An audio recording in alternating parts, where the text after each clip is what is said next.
How do you define with your own kids what it means to be a man, what it means to be a woman? Have you ever heard those words, be a man? In the context of that, we are working to try and transform that. Because here's the deal for all of us. If it's true that sport left to itself erodes moral character, what choices are left to us? What choices are left to us? I submit there's only two. We can either work to stop it, or we work to change it. But we cannot say, well, let's let it just go the way that it is. There's a lot in this arena that is life-draining. I used to think that I swam in the swimming pool of sports as I went out there to work in this arena. I've come to learn it's more of a cesspool than it is a swimming pool, and I got to keep my head above it. But I also see that when the great, those attributes of greatness, those attributes that we use with the results, and the attributes of goodness, when good and great are combined, there's nothing more beautiful. There is nothing more beautiful. When you see things like love and joy and kindness and mercy and honesty and justice connected with self-control and perseverance and teamwork and sacrifice, there is nothing more beautiful than that. And the arena of sport gives us the opportunity to see what is beautiful, to create pockets of beauty in what can be a very ugly thing. First, as our among coaches, and it's the same for us too, you cannot be a tour guide to a land you haven't been to. You cannot be trafficking in unfelt truths. You don't go up and tell your team this is what we're going to be and then you behave this way. You first have to know the land yourself.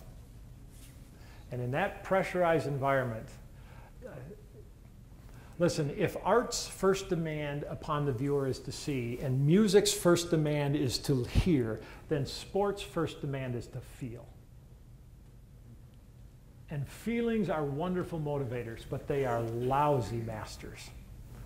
And all of us who sit up in the stands and coach and play understand what being mastered by feelings can be.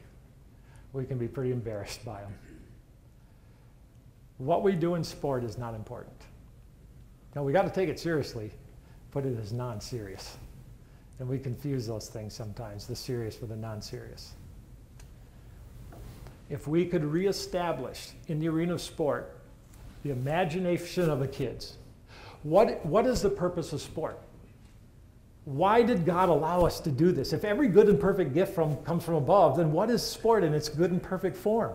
Well, I submit that sport finds its home in the circle of play. And play is hardwired into our souls. God hardwired it into the animal kingdom.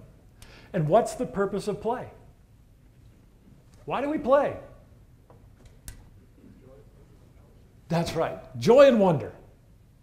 We do play because it's joyful and wonderful, because it captures our imagination. Now, what does it take to capture a kid's imagination, a little kid's imagination? Anybody got 3- and 4-year-olds? What does it take to capture their imagination? About nothing. And they can run in a circle and think this is incredible. You know what we do to them? Johnny, you can't run in a circle. You got to run in a straight line, and we're putting a stopwatch on it. And they're going, why? Why? Let me tell you why. Because that's what captures our imagination. The older we get, the more it takes to capture our imagination. So play becomes games, and ultimately for us becomes sport. And what is sport? It's play with boundaries, which is a game, and one more thing added, the spice of competition, to spice it up. The problem is, competition doesn't just become the spice of play, it turns out to become the purpose of play, of our sports. And that, I love putting hot peppers on my food. I love putting that. What if all I did was eat red peppers? I would be diseased very quickly. Because now the spice of my food has become my food, and it's not meant for that, and it'll kill you.